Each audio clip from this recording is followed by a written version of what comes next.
When a client comes to me for a guardianship, the first things that we start to do is we gather information. A guardianship, you have to prove legally a level of incapacity by using medical evidence.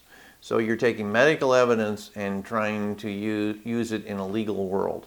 So you have to get a doctor involved.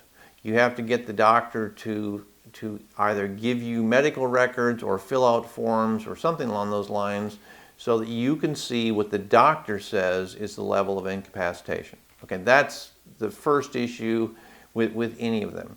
Once you have a situation where you have somebody who you believe is incapacitated and you have the evidence for that, it's not what you know, it's what you can prove, then you have a process where you file an application with the, in Denton we have a statutory probate court.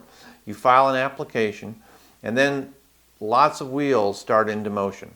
There will be an ad litem who is an attorney that's appointed for the proposed ward, and that ad litem will go and do an investigation of their own to determine whether the person is actually incapacitated. There will be a court investigator that will be assigned to your case. That is a county employee that will actually go and also do an investigation to determine not only if there's an incapacity, but to what level. All this investigation process happens, and then, and only then, there will be a hearing in front of the court.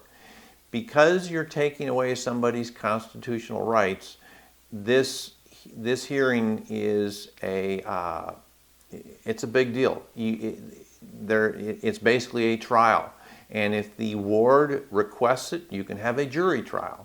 So it can be an hour-long trial, or it can be a 5-day trial. It just depends on the complicated of the case. When you're done with that trial, if you are successful and the guardianship is granted, then an order is signed by the court. That order allows you to get letters. The order appoints you, and then you have to get qualified. To get qualified, you have to take an oath, which is, I swear to do a good job. You normally have to be bonded, which, depending on the amount of property involved, the bond can be $250 to $250,000. And then when all that's done, you get letters. Those are your documents that allow you to act for the now ward. Those letters are good for a year.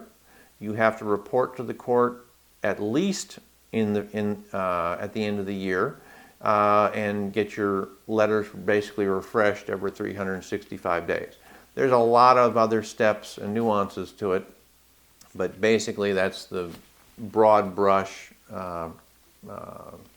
procedure.